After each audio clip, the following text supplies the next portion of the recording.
sementara. Mari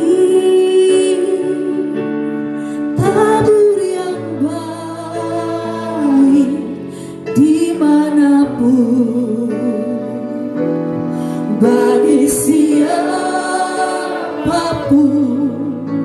Jangan lelah menabur, hidup ini hanya sementara.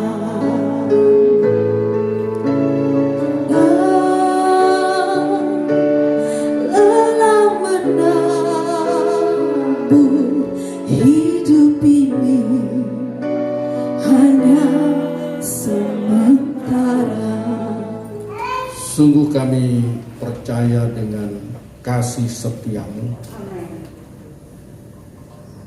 Firman-Mu berkata, biarpun gunung-gunung beranjak dan bukit-bukit bergoncang dalam lautan, tetapi kasih setiaku tidak akan beranjak daripada. Karena itu kami tenang, kami tetap merasa damai di dalam Engkau. Sekalipun di tengah guncangan badai yang melanda kehidupan kami, sekalipun hari ini kami secara manusia harus berduka cita karena ditinggal kekasih kami, sahabat kami, suami daripada Ibu Ayu, dikasihinya. Namun kami tetap percaya bahwa apa yang Tuhan kerjakan semuanya baik untuk diri kami maupun untuk hamba-Mu, Bapak Evangelis Muhammad Ali Makrus Atami. Terima kasih ya Bapa di surga. Terima kasih sebab kami tahu Engkau sangat sayang dan sangat mengasihi. Sebentar kami akan sambut firman-Mu. Mari Tuhan berbicara kepada kami, memberikan penghiburan kepada kami dan membangkitkan pengharapan. Dan kami boleh tetap bersuka cita di dalam Engkau, dalam segala keadaan. Terima kasih Bapa surga, kami sambut firman Tuhan dengan sukacita dalam nama Yesus. Haleluya. Amin. Silakan kembali.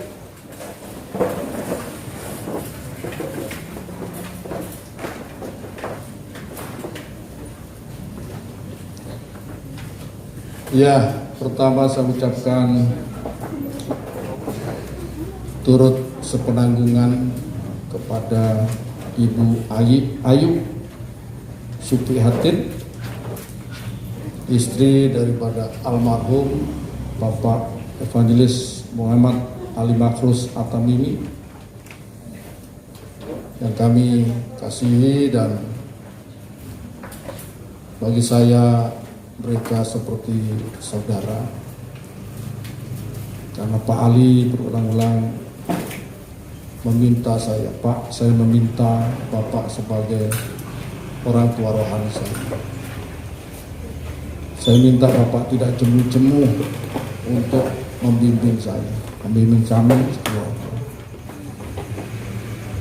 Saya anggap Bapak adalah keluarga saya di sini, sehingga kalau kapan hari itu ada acara pertemuan dengan keluarga yang ada di Pergung, saya diminta untuk mewakili sebagai keluarga.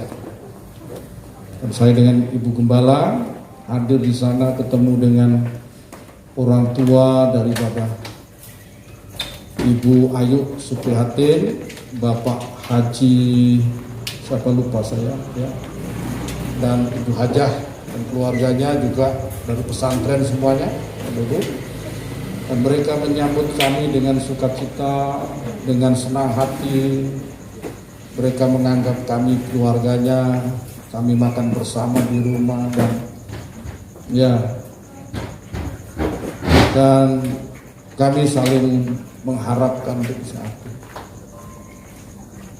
Sekasih Tuhan, maka dari itu saya secara pribadi juga merasa kehilangan dengan berpulangnya hambanya Bapak Muhammad Ali Makros ini. So kasihan Tuhan, saya cerita sedikit saudara ya. Saya rupanya Tuhan percayakan dengan sahabat-sahabat kita yang dari Muslim ya. Pada tahun 2005 saya juga kehilangan teman baik, Profesor Dr. Muhammad Fattah Mari Yunani MA ya. Beliau berjanji akan segera datang ke Denpasar untuk melayani jemaat Tuhan di Denpasar. Tapi belum sampai kesampaian, akhirnya beliau sudah berangkat ya sudah. Kemudian yang berikutnya terlalu full Pak ya, terlalu full ya. Kemudian yang berikutnya tahun 2017 yang lalu saya juga kehilangan sahabat yang setia, yaitu Pendeta Muhammad Fakri Barudin Pratatmaja. Itu 2 bulan setelah kami pelayanan di Sumba. Kami ke Sumba bulan 5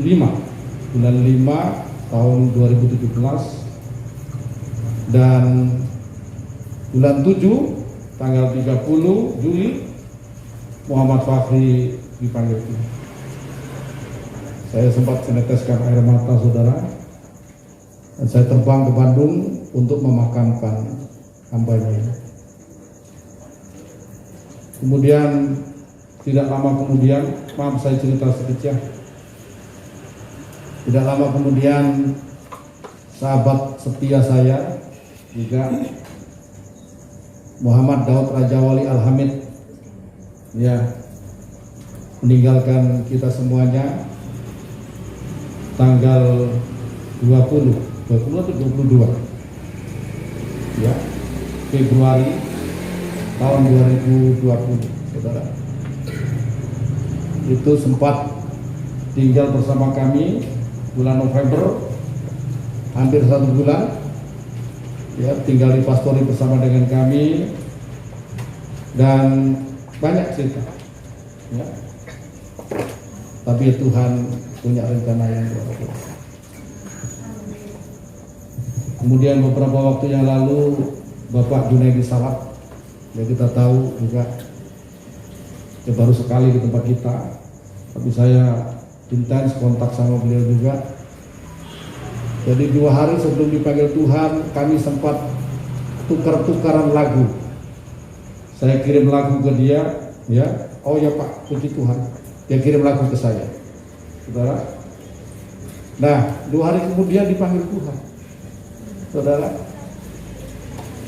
Dan hari ini, ya, saya sebenarnya ada janji pagi tadi harusnya saya berangkat ke negara untuk bawa hambanya ini, saya pindahkan ke rumah sakit yang ada di Denpasar. Tapi rupanya Tuhan punya kehendak lain. Jadi beliau dipindahkan ke Solo. Saya punya kenangan dengan hambanya Bapak Ignatius itu. Ketika tahun 2016 yang lalu, pada tahun 2013 ada janji sama saya ketemu, tetapi batal. Tapi akhirnya Dr. Lukas dari Semarang datang ke saya sampai 3 kali minta supaya saya menghubungi kembali Pak Ali, ya Pak, minta tolong hubungi saudara kita. Baik, akhirnya saya hubungi. Dan tahun 2016 akhirnya saya telepon lagi, Pak bisa hadir Denpasar. Akhirnya beliau hadir dan memberikan kesaksian. Sejak itulah ya hubungan kami menjadi dekat. Ya, ya. Dan kami kunjungi juga ke Surabaya bersama waktu itu tahun 2016 ya, bersama Pendeta Daud Raja Wali Al-Hamid almarhum, Pendeta Muhammad Fakri Barudin Pratamaja, Pendeta Muhammad Muhajir Kelana, kemudian juga ada Pendeta Maulana Siddiq Ibrahim. Saudara, kami kunjungi ke sana dan kami disambut dengan sukacita. Beliau katakan, datang ke sini Pak, saya masakkan gulai kambing, gulai Arab, ya, dan susu unta. Saudara, kami ke Surabaya disiapkan gulai Arab, saudara. Saya ketemu dengan keluarganya semuanya, dengan Ibu Ali, dengan kedua putrinya yang sudah menikah, ya. Saya juga ketemu dengan Handoko, putranya yang hari ini mungkin tidak bisa hadir, ya. Ya, sukacita Tuhan, senangnya beliau luar biasa. Kami banyak berbincang-bincang tentang pelayanan, saudara. Kemudian 2 bulan setelah kami pulang perkunjungan itu, saya mendengar berita istri beliau dipanggil Tuhan. Setelah itu beliau telepon saya, Pak, saya ini bagaimana? Harus apa yang saya lakukan? Saya katakan, Pak Ali harus tetap setia melayani Tuhan. Saya harus tinggal di mana? Boleh Pak Ali pilih, mau tinggal di Denpasar atau tinggal di mana saja yang Pak Ali cocok berdoa. Akhirnya datang ke Bali. Saudara, datang ke Bali dan memang tidak langsung bergabung bersama dengan kami. Waktu itu tinggal di Grogol Cari, dan saya tanya kenapa kok milih Grogol Cari, Pak? Di sana seperti kampung saya. Saya bisa untuk menyampaikan kabar baik kepada saudara-saudara yang asalnya dari sana, dari seberang. Oh ya, begitu. Ya. Dan akhirnya berjumpa dengan Ibu Ayu, ya, Ibu Ayu Supriyatin, dan menikah dan kemudian pulang ke negara, ya, dan sampailah itu. Saudara, saya cerita begini mengingatkan bahwa memang hidup ini begitu singkat, saudara.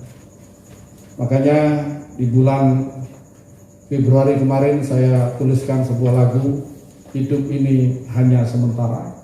Tadi yang kita nyanyikan, ya, untuk mengingatkan kita semuanya bahwa memang hidup ini adalah sementara. Ada kesempatan kita untuk menabur dan bekerja, ya. Sebab hidup yang sesungguhnya itu adalah setelah kita meninggalkan dunia. Dan itu hari ini ada hal yang penting yang ingin saya sampaikan kepada Bapak dan Saudara, ya. Yang saya ambil dari Mazmur pasal 116 ayat yang ke-15, ya.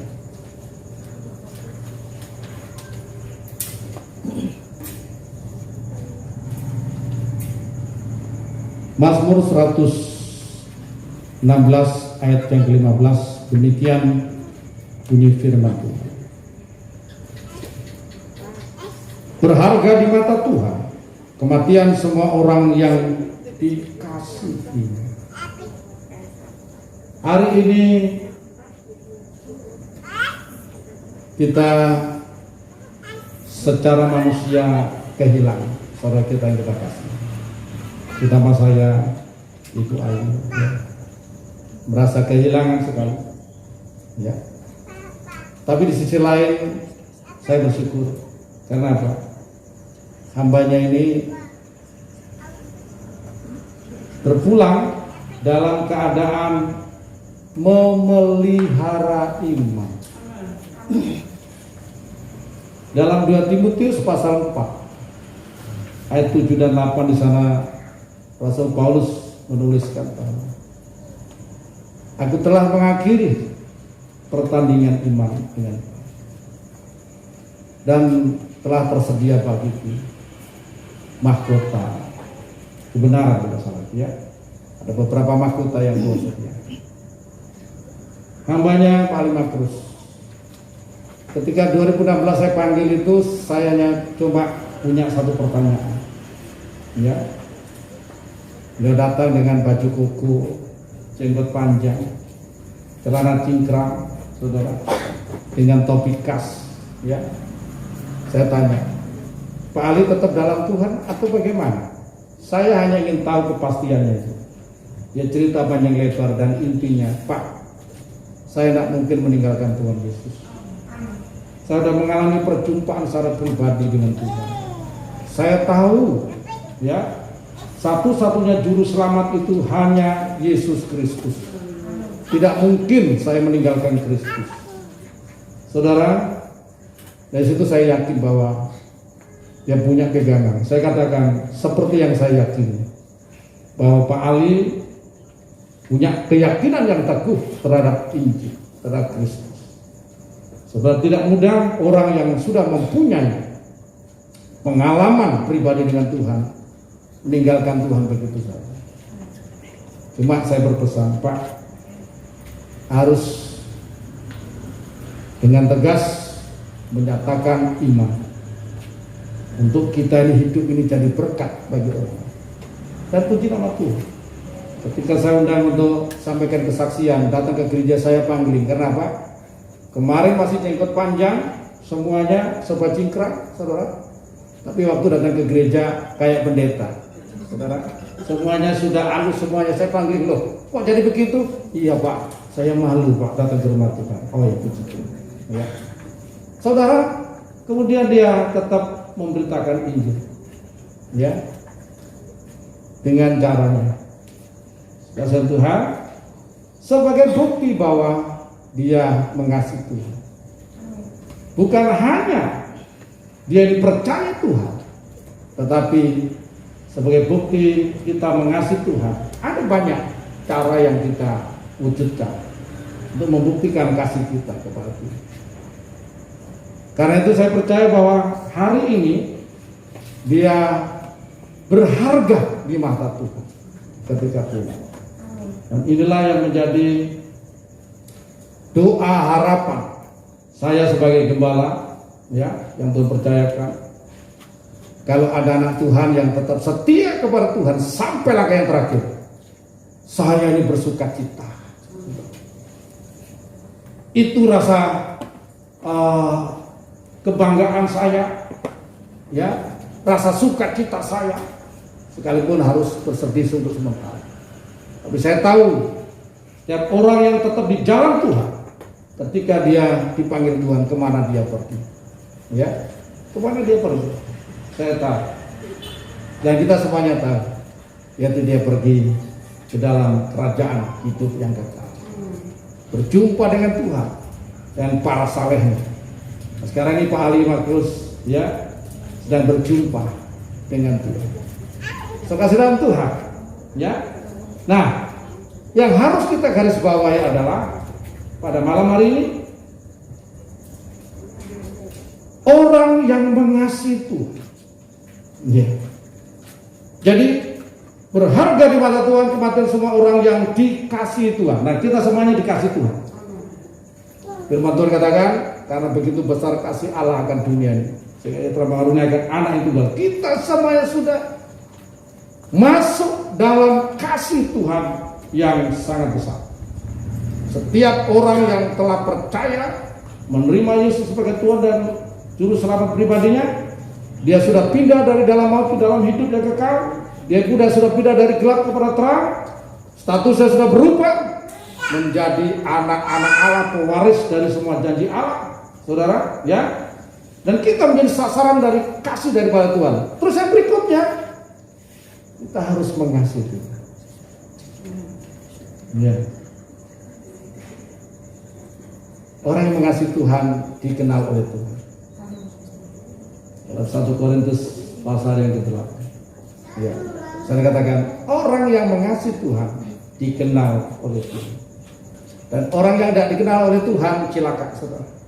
Saudara boleh dikenal, bangga saudara hari ini dikenal oleh presiden, dikenal oleh orang-orang penting, dikenal banyak orang. Saudara punya nama besar, popularitas, tapi akan menyedihkan kalau saudara tidak dikenal oleh Tuhan. Saudara, yang penting itu kita dikenal oleh Tuhan. Bagaimana caranya kita dikenal Tuhan, saudara? Kalau kita mengasihi Tuhan. Iya. Bagaimana cara kita mengasihi Tuhan? Firman Tuhan dalam Yohanes 14 ayat 15, ya. Para siapa mengasihi aku, ia akan menuruti segala perintahku. Saudara, itulah awal. 1 Yohanes pasal 5 ayat yang ketiga disana katakan, orang yang mengasihi Tuhan, ya, ketika dia melakukan perintah-perintah Tuhan, maka dia merasa bahwa perintah-perintah Tuhan itu tidak berat. Amin. Perintah-perintah Tuhan itu tidak berat. Nah, sekarang ada perintah Tuhan, saudara. Perintah Tuhan kepada kita semuanya orang yang telah percaya. Ya. Dalam 1 Petrus pasal 1 disana katakan, kuduslah kamu sebab aku Tuhan adalah kudus. Itu beritanya. Supaya kita hidup di dalam kekudusan. Bagaimana sih hidup dalam kekudusan? Bukan ditunjukkan dengan bajunya selalu yang bersih dan sebagainya. Tapi kelakuan kita, pikiran kelakuan kita, perkataan kita ini kudus. Tidak menyimpan kebencian, tidak menyimpan kejahatan, tidak menyimpan kecemaran, tidak menyimpan perselingkuhan dalam hati. Ya, apalagi terapkan dalam hidup ini, saudara. Kita menjaga tubuh ini, sebab kita diberikan 3 bagian dalam hidup ini, ya, untuk kita hidupi roh, jiwa, dan tubuh ini. Semua penting untuk kita jaga, sebab semua adalah milik Allah, saudara. Dan tubuh ini adalah bait suci daripada Allah. Dan itu ada firman Tuhan katakan, ya, dalam Roma pasal 12 ayat 1, persembahkanlah tubuhmu sebagai persembahan yang hidup, kudus dan yang berkenan, sebab itu adalah ibadahmu yang sejati. Kalau saudara mengasihi Tuhan, saudara tidak akan keberatan untuk melepaskan rokok. Amin. Saya tidak katakan rokok itu tidak menyebabkan masuk surga. Memang tidak ada perintah begitu. Namun ini ada indikasi orang terikat dengan, ya, perkara-perkara yang tidak berkenan. Kalau saudara mengasihi Tuhan, tidak ada beratnya untuk meninggalkan itu semua. Kalau saudara mengasihi Tuhan, saudara tidak ada beratnya untuk tidak memaki-maki orang, menjaga perkataan ini, saudara. Nah, itu penting sekali. Dan sebagainya, dan sebagainya, dan sebagainya. Kemudian berikutnya, kalau kita mengasihi Tuhan, saudara, maka perintahnya dalam Yohanes pasal 15 ayat yang ke-12. Minta tolong dibacakan satu orang. Yohanes pasal 15 ayat yang ke-12.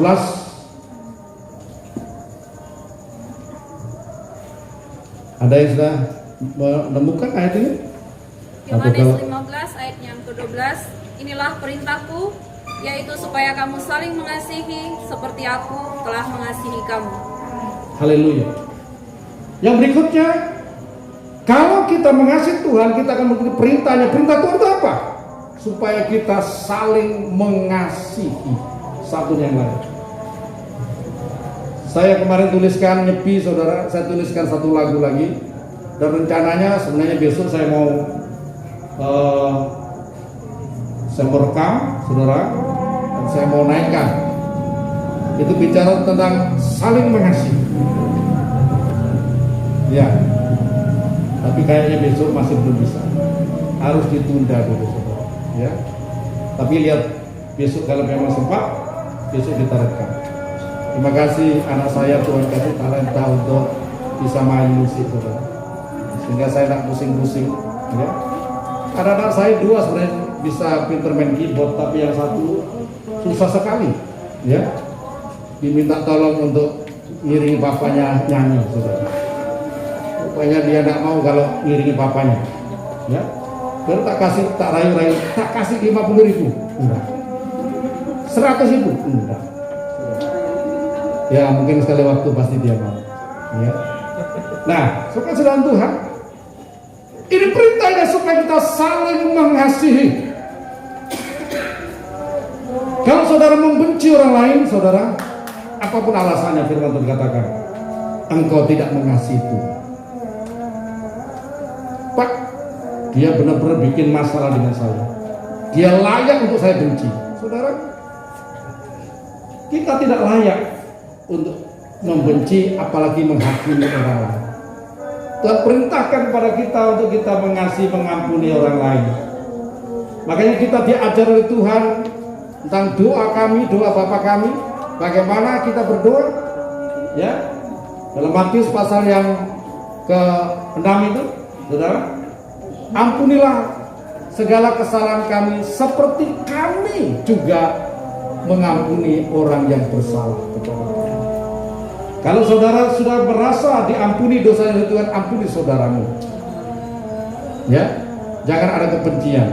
Bahkan perintah Tuhan jelas dalam Matius pasal 5 ayat yang ke-44, saudara. Tuhan Yesus berkata di sana, ya, kasihilah musuhmu dan berdoalah untuk mereka yang menganiaya kamu. Tuhan perintahkan bukan hanya orang yang baik dengan kita, atau orang yang mungkin kurang baik dengan kita, tapi musuh yang nyata-nyata. Tuhan perintahkan, kasihlah musuhmu dan berdoalah untuk mereka yang menganiaya kamu. Saudara, nah, memang kita belum sampai seperti Tuhan Yesus, tapi Tuhan Yesus katakan, ya, belajarlah kepadaku. Kita terus belajar terus sampai kita mampu. Sebab tujuan kekristenan bukan semata-mata surga, tetapi menjadi serupa dengan gambar Allah, yaitu Kristus Yesus Tuhan. Yang terakhir, ya. Nah, bagaimana wujud kita mengasihi Tuhan? Kalau kita mau mengasihi Tuhan, kita mau melayani Tuhan. Amin. Melayani Tuhan. Melayani itu memberi, berkorban. Bukan hitung-hitungan cari untung, cari enak, bukan. Melayani Tuhan itu berkorban. Saudara, saya ingat ketika saya merasakan panggilan Tuhan tahun 90-an, ketika saya masih bekerja di sebuah lab kimia, saudara, dan saya merasakan panggilan Tuhan begitu kuat. Ketika saya menganalisis satu bahan, itu air mata saya bisa menangis, saudara. Air mata saya menangis, air mata saya mengalir, saudara. Ya, saya diingatkan dengan jiwa-jiwa. Kalau ingat jiwa-jiwa kok bisa menangis, saudara. Saya malu dilihat teman-teman saya. Kadang-kadang saya tutupi, kok gembeng saya, saudara. Tapi itu lah, saya nggak bisa tahan. Saya ngomong sama ibu saya almarhum, ya. Saya anak laki-laki pertama, anak kedua, tapi anak laki-laki tertua. Saya ngomong, ibu, saya merasakan panggilan Tuhan. Saya harus pergi sekolah Alkitab. Ibu saya nangis, sudah. Dia ngomong bahasa Jawa, ojo le, ya. Kue tadi pendeta mangan opo lu, ya, iya. Ojo nek ya. Urusan gini aja semuanya, ya.